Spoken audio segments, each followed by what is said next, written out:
We need a live studio audience. We could have a dead studio audience. It's I like true. that. I like that. Mm. Do we want to go full felony and just murder people, or do we want to go misdemeanor and grave rob? Let's go, grave rob. I feel like that would be less mess to clean up. I was just gonna go I wasn't gonna break any laws to get us our deadness. Now for our feature presentation.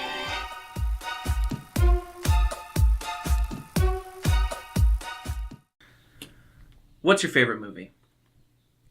It's a common question, but it's not one that's easily answered. You can have your favorite animated movie, your favorite comedy, maybe even your favorite action movie. You might even have a favorite depending on what mood you're in. Well, over the next series of videos, we will be taking a look at some of our favorite movies. And today we're going to start with what I consider to be my favorite, The Departed. The Departed. Departed. Well, we are taking a look at the 2006 motion picture, The Departed, starring just about everyone. Mm-hmm. Lots of people. Namely, obviously, Matt Damon and Leonardo DiCaprio in the main roles. Mm-hmm. But also featuring Mark Wahlberg, Jack Nicholson, Martin Sheen. Is that his name? Martin Sheen. Martin Sheen. Alec Baldwin.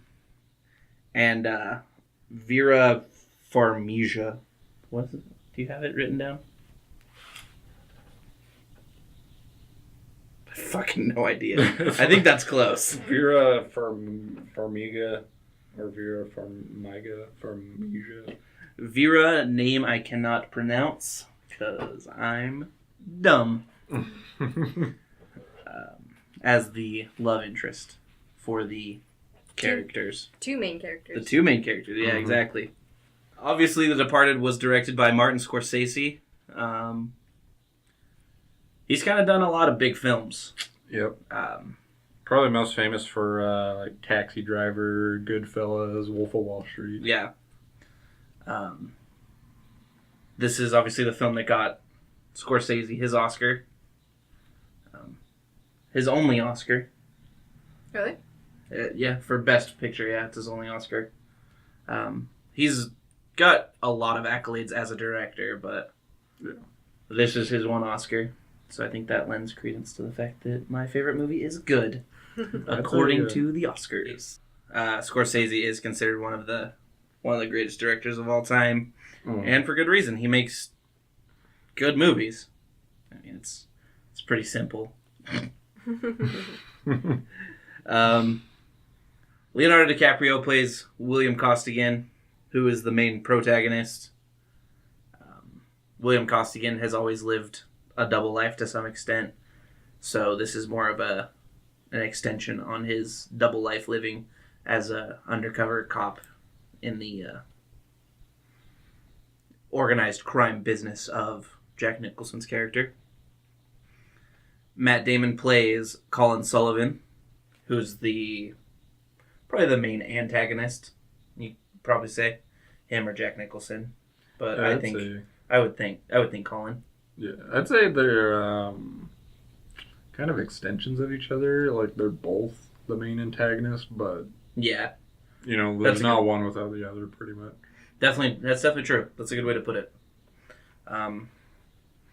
Colin grew up, obviously South Side, underprivileged kid, and that's how he fell in with Costello. Just as a dumb kid, like, this guy's looking out for me, so I'm gonna repay the favor when I get older. Jack Nicholson plays Frank Costello, the leader of an Irish organized crime syndicate. Costello is loosely based off of both Whitey Bulger as well as the real-life Frank Costello. Whitey Bulger was an Irish crime boss. Frank Costello was an Italian crime boss. I did think that Costello was a weird Irish name for an Irish mobster. Yeah, that is because it is an Italian name. So yeah, It makes sense. great Italian name, weird Irish name. Like Bulger, Frank Costello finds himself in the status as a protected witness by the FBI. I thought he was an informant. Protected informant, thank you. Frank Costello finds himself as a protected informant for the FBI, so he kind of gets away with murder. And I do mean that literally. Martin Sheen plays the main protagonist's father-type figure. He's the head of the undercover division of the Boston State Police. A mentor. A cop Thank mentor of you. sorts. Yeah. Yes.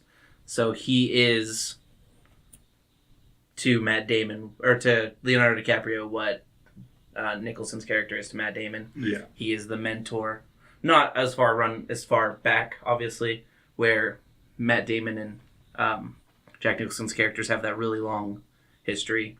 Queenan is more of a recent figure in Costigan's life, but he is the one that convinces him to Go undercover. go undercover and really make a difference, because Yeah. supposedly Costigan becomes a cop to make a difference. He's not going to make a difference as a state police officer. Whereas Queenan thinks that with his background, he could really make a difference going undercover and helping them take down Jack Nicholson's character. Mm-hmm. And then Mark Wahlberg plays Dingham, Queenan's second in command. And then you have Alec Baldwin as the head of the Special Investigations Unit that Matt Damon is in. Vera plays Madeline, the police psychiatrist, shrink. The police counselor, who is introduced to Matt Damon through working in the same building and introduced to DiCaprio as obviously his actual counselor. Mm. One thing that I did find kind of interesting while doing some research on the movie, Leonardo DiCaprio in an interview said that he felt like his character and Matt Damon's character were almost two sides of the same coin. And I found myself thinking similar things throughout the whole movie. There's definitely like a duplicity. Is that the right word? Mm-hmm. Mm-hmm. A duplicity of... I don't feel like I'm using that right. It feels like they go through very similar experiences. Yeah. It feels like even though they're on different sides and doing different... It feels very familiar for both of them. Yeah. I was thinking something similar when watching the movie about how circumstances and the choices you make can lead you to different situations. These are two kids that had like similar upbringings, and just the choices they made brought them to different places and had to put them up head to head. Yeah. So obviously, Costigan had the dual upbringing with the separated parents, the middle class for half the time. middle class privilege upbringing half the time. But he definitely knew how to at least pretend like he belonged in both worlds. So the Departed, the film, is about Boston State Police making an attempt to bring down a big crime lord, Jack Nicholson's character, Frank Costello. The problem is, obviously, I'm okay with that one. The problem is that it's hard to bring someone down when there's people working against you. Mm-hmm. Yeah. You know, Matt Damon is protecting Frank Costello from the inside the whole time, and he's doing such a good job of it that he ends up like heading up the investigation to find himself, find the mole in the department. So makes it kind of difficult to stop someone when you're just promoting your own enemy. Mm-hmm. Yep. And Gives him the power to look into everybody else in the force as well, to just further his ability to help Costello. And Costigan is the state police's mole into Costello's Ring. Yeah. And again, another similarity between those two is that Costigan moves up very quickly with Costello. You see throughout the movie that there are trust issues, different things where Costello confronts Billy multiple times, but Yeah. I mean, at the end, when Costello dies, who does he trust with all of his information?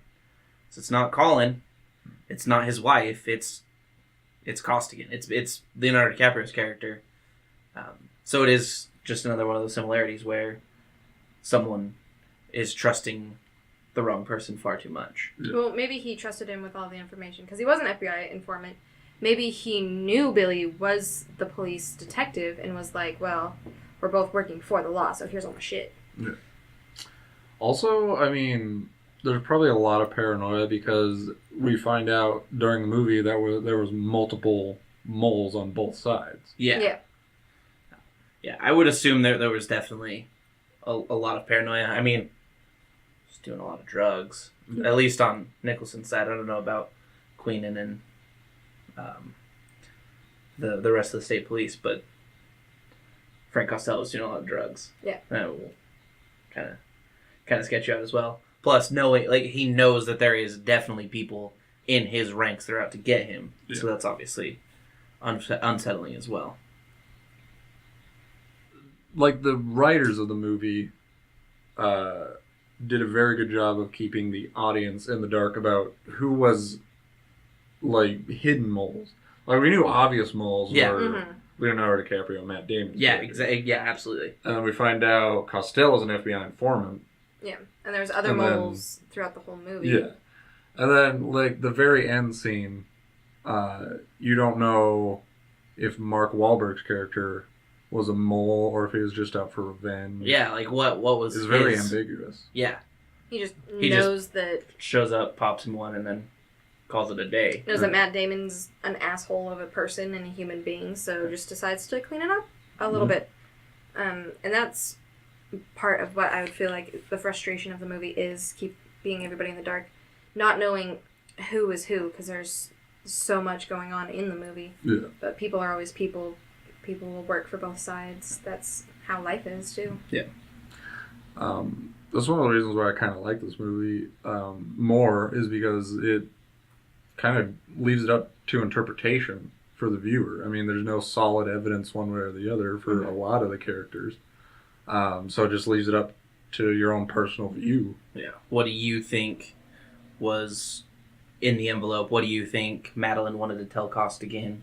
I think that's a great observation, because there are a lot of things where it's like, okay, what was that gonna be, or what was this gonna be? Yeah, we were spitfiring a lot of possibilities after the movie ended, where we were like, I think this is how it had to have gone in order for Mark Wahlberg to be in Matt Damon's apartment and stuff like that. Yeah.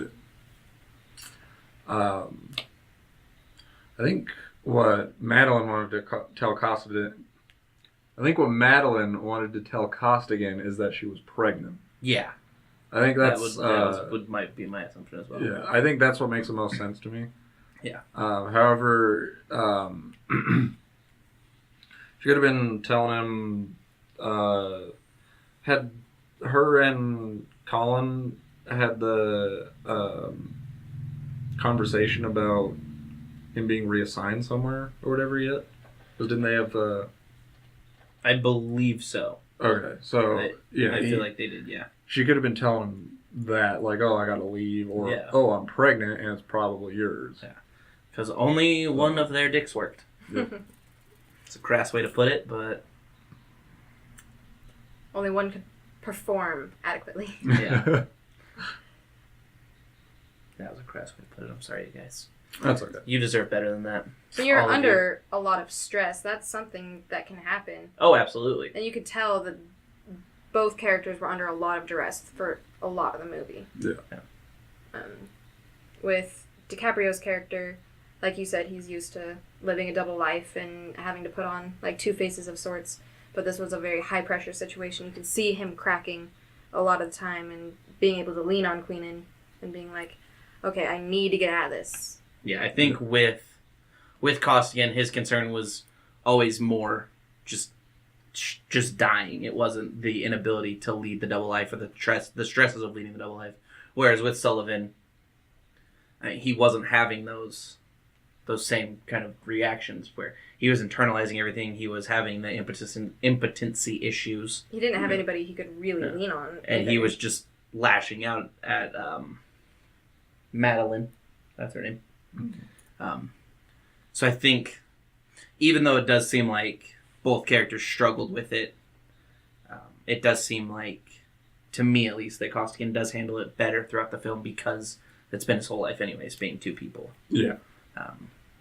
And I mean, I guess you could really make the same argument for Matt Damon, but to me at least it seems that was more of a later in life thing where he was two people, because he was always working for Frank, but he never had to like deceive people about it. He wasn't going to school and pretending like he was a straight A student while working for. He was just doing well in school and then after school working for Frank. Yeah.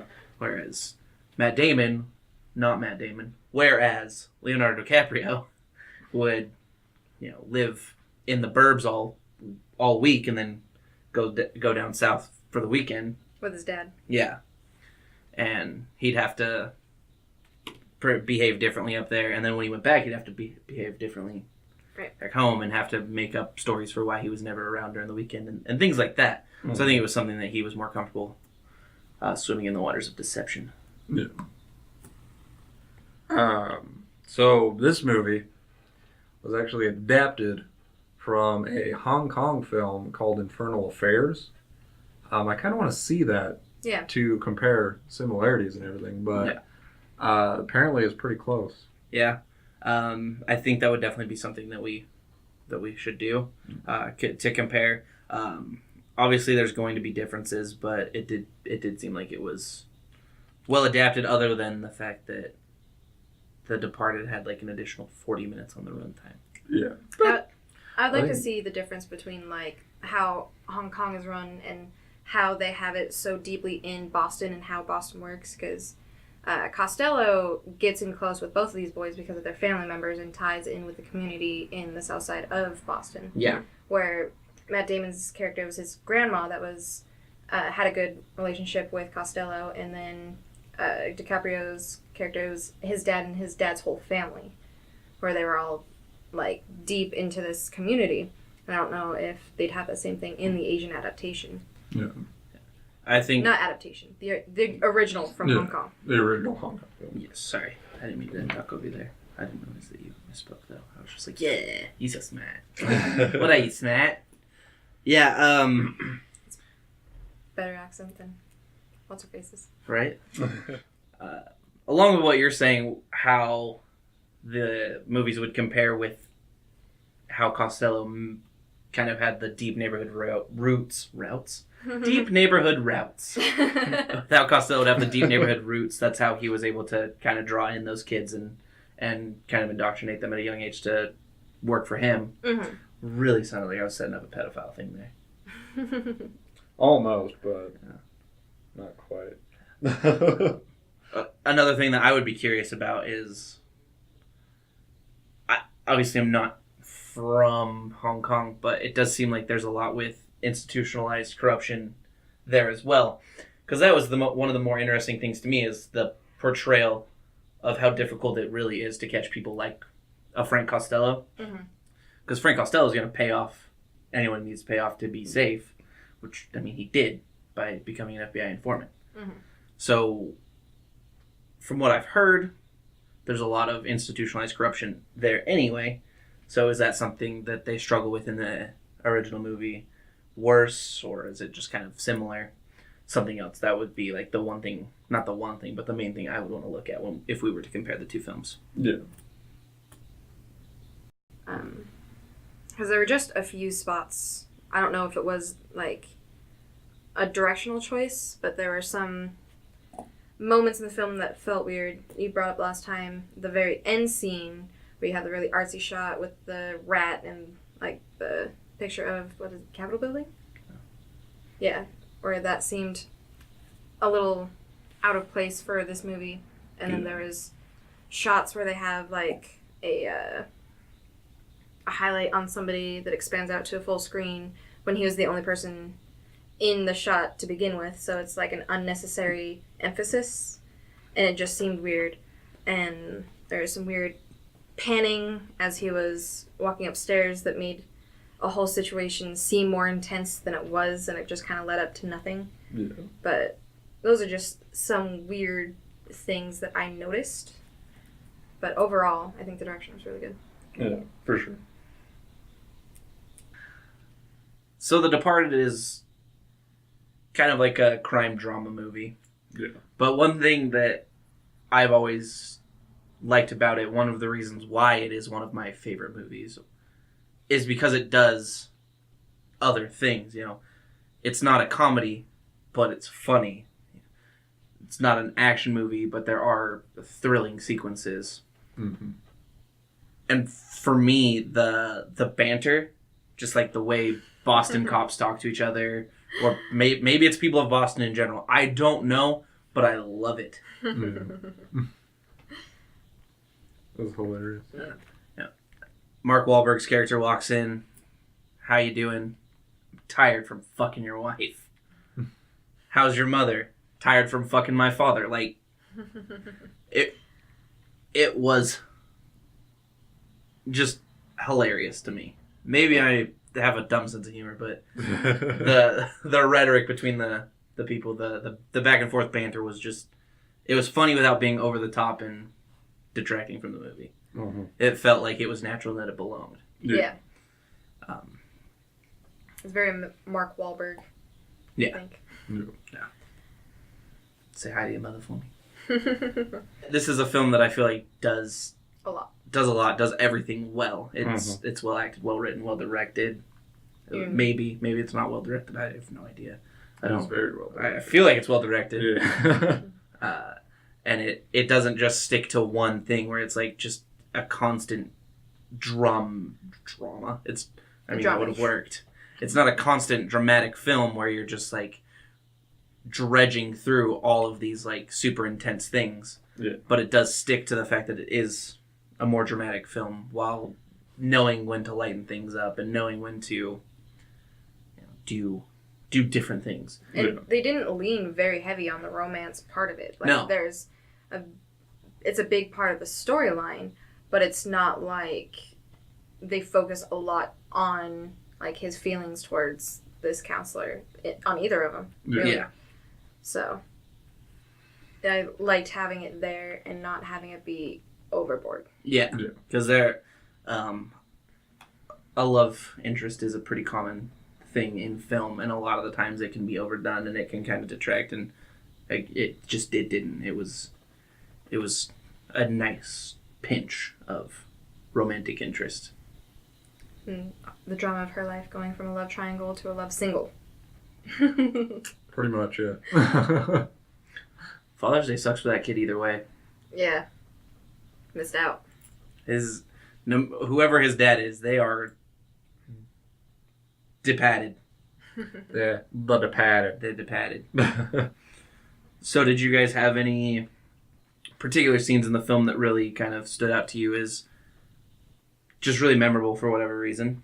Yeah, there were scenes that were like unnerving to me because like there were some things that happened that I wasn't particularly comfortable with, but because of that they did stand out, and there was a lot of like resonance throughout the whole movie when those scenes happened. The first one was when Queenan fell from the building, and then DiCaprio's just like in shock for a moment, but isn't allowed to be in that moment. He had to just like keep going past it, and it like it was a very uncomfortable scene. Yeah. And the second one being when DiCaprio gets shot in the head suddenly in the elevator, just no warning, all at once, because he doesn't know you have to hide behind the person you have at gunpoint.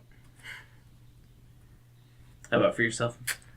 I think probably the scene that stood out to me the most, probably because it was, I don't know, to me, like one of the most developmental scenes, was when Costigan meets Costello for the first time.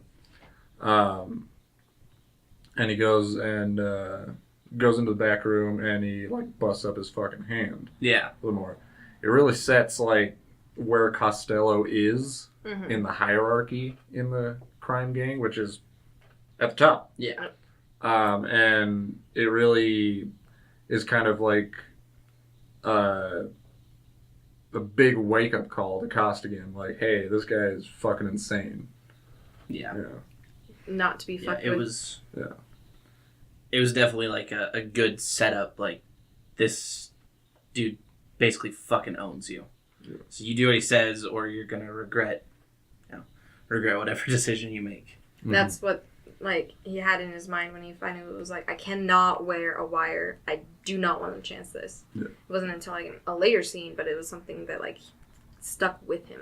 Yeah. And he's brandishing a dude that he just killed. He's brandishing his hand, and Costigan was just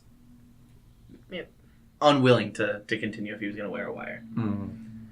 So some of the scenes that stood out to me, like you brought up with Queenan, for me it was both DiCaprio watching Queenan die, as well as Costigan watching Queenan die, as well as Sullivan killing Costello, because it's both of them witnessing someone that they consider a mentor die. Obviously for Sullivan it's at his hands. Yeah. Sullivan Lives in this world after killing Costello, where it's just, I can't believe that someone that I trusted so much could betray me.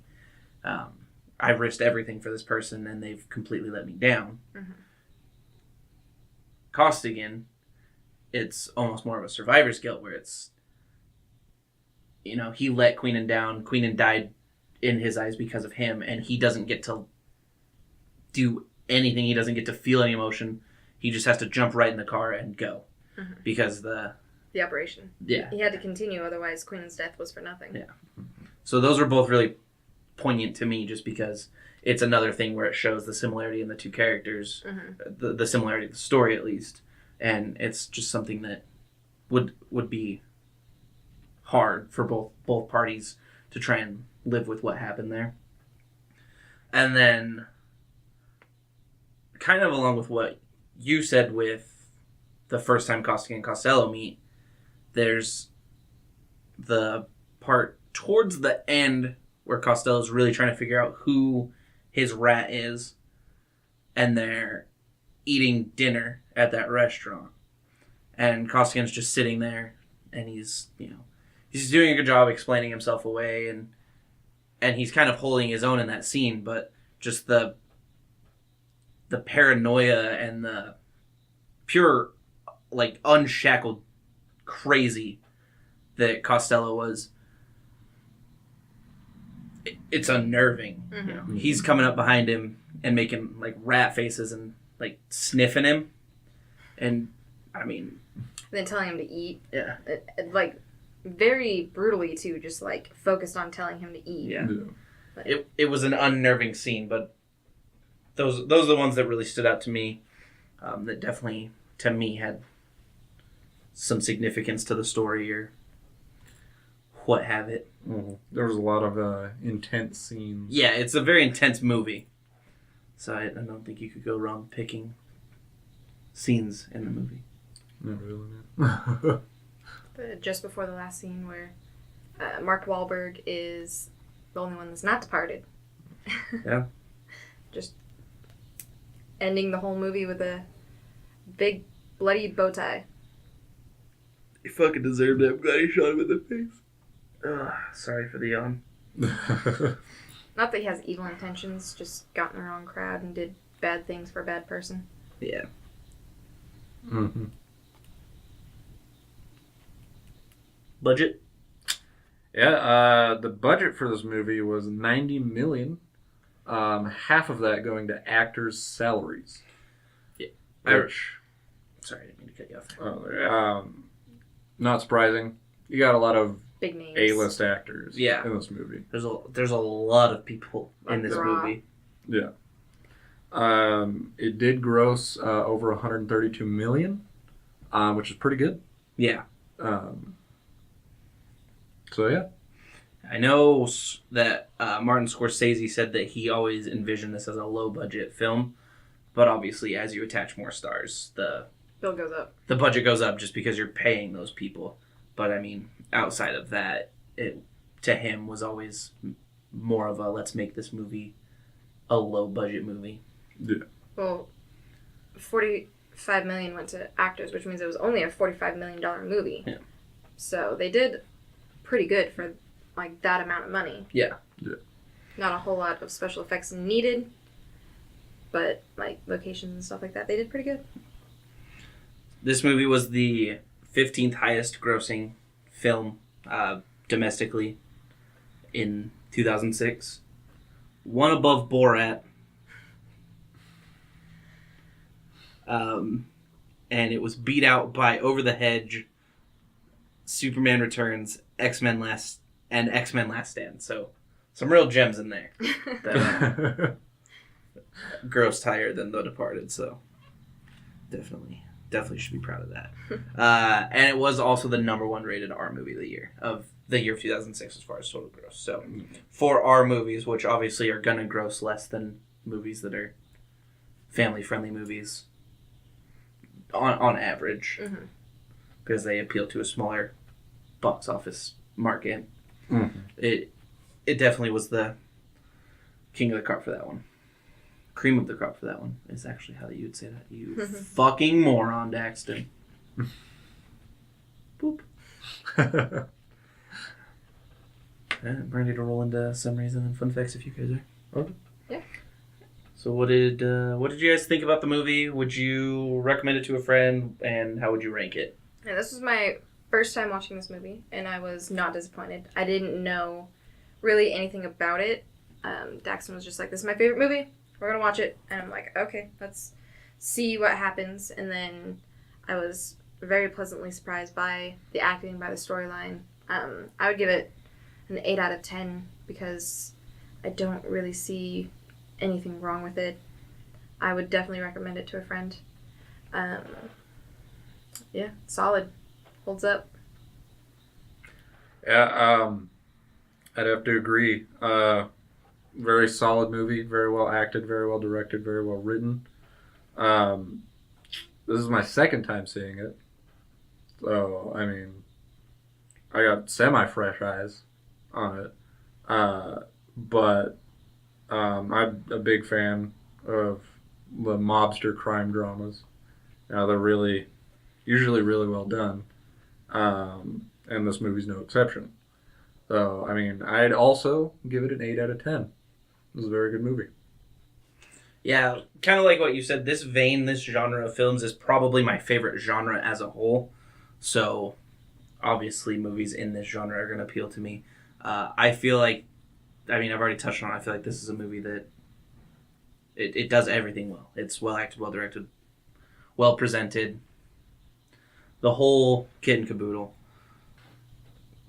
But yeah, for this, saying it's my favorite film, it's one I've seen a handful of times. It's not my most watched film, but it's one that I've still been able to watch 5-6 times, and I would walk right out there and watch it again right now. So it's definitely one of those things to me that really holds up really well.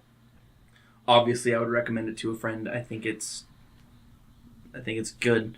I don't think you necessarily have to be in a specific mindset to watch the movie or anything like that. I do think that it's going to be good no matter what if you like good movies. Yeah. I know. Sticking with it. And I want to give it a 10 out of 10 because it's my favorite movie. But that's probably a little bit of bias. I'd give it an 8.5 out of 10. Sounds fair. Mm-hmm. Fun facts! Fun facts. We got some facts and they're fun. Fun facts! They're facts, and they're fun. Yeah! Scorsese uses X's throughout the film to subtly mark which characters are destined for death. So, I didn't know that. So I do look forward to my next viewing, trying to be a little bit more vigilant and trying to find all of the X's as the movie goes on. Touched on some numbers. There are 21 deaths in the movie.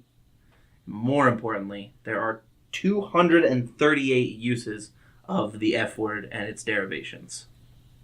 It's a pretty good number. I wish it was broken up by who said them, because I want to know the percentage that was just Mark Wahlberg. I don't know the percentage that was just Leonardo DiCaprio. He said fuck a lot. He did.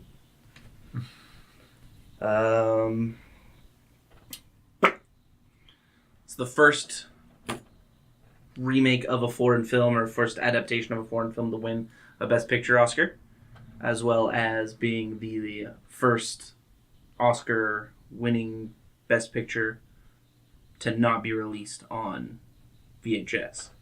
So it kind of comes at the end of The VHS. the VHS era. Very progressive technology. It's like, nah, those things are done with. We're good.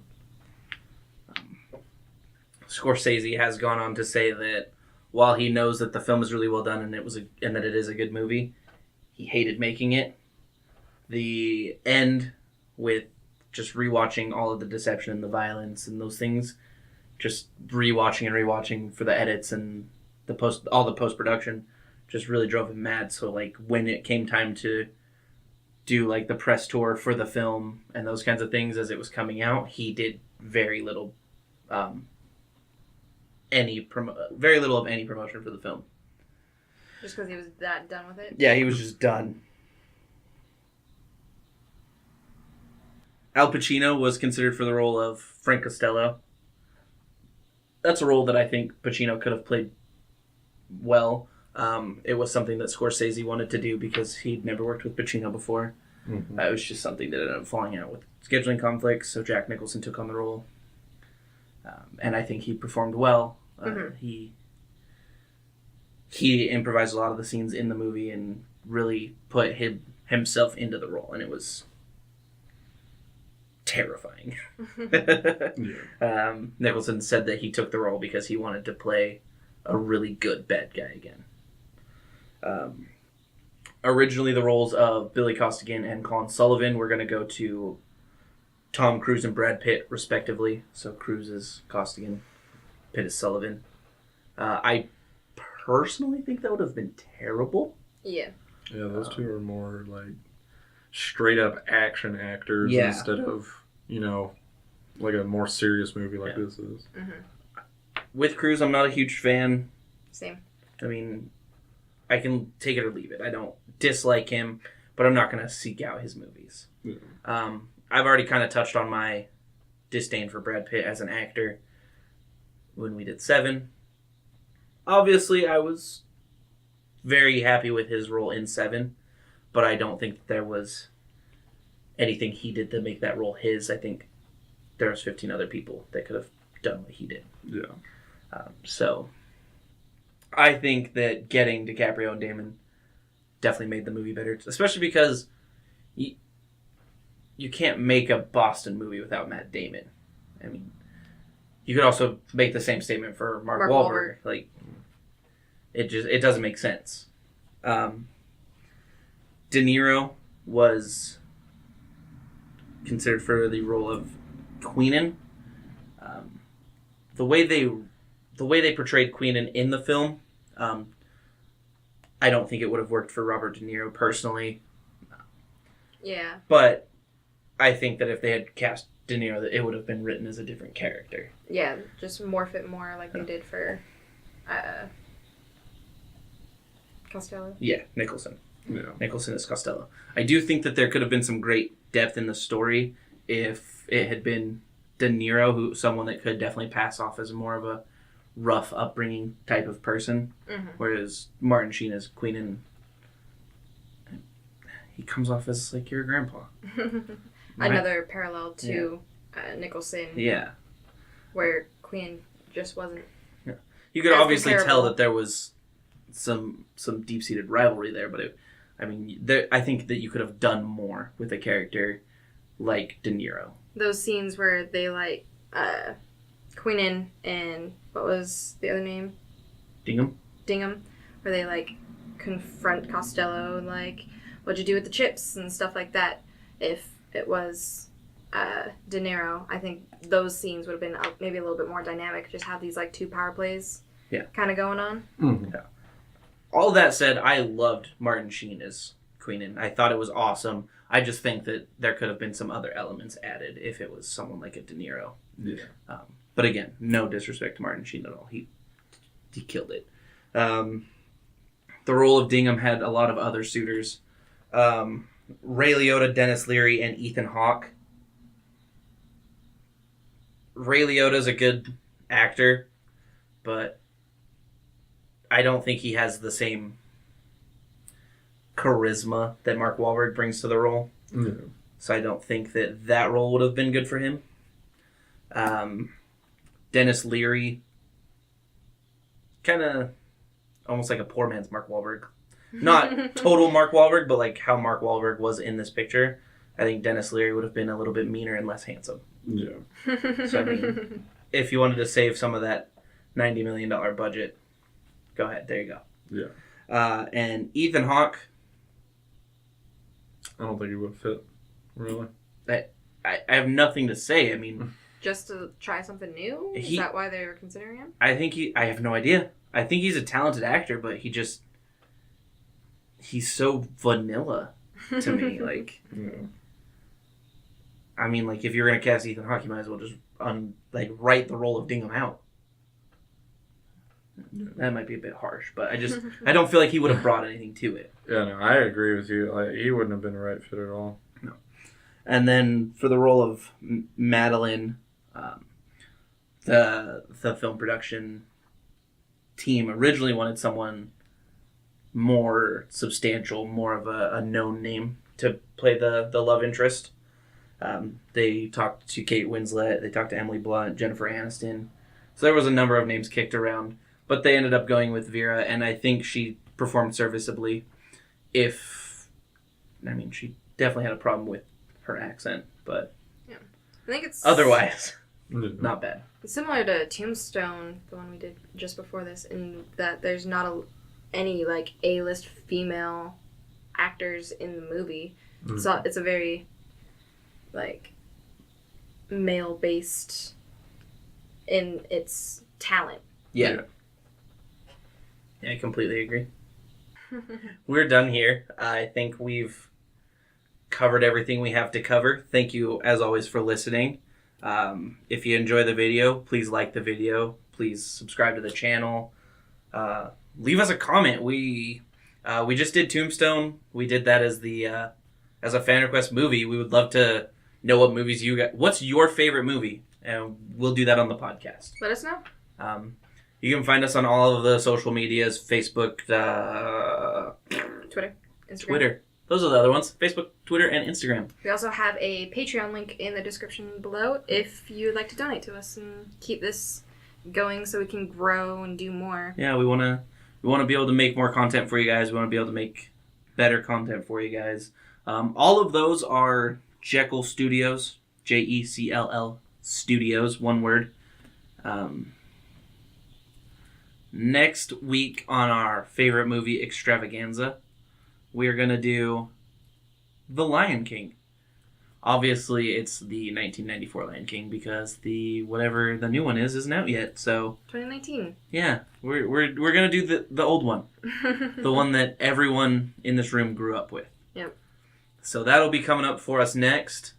Probably going to be recording here in 10, 15 minutes. Yeah, so they'll probably come out on the same day. But still, it's the next video, so just go ahead and watch that one too.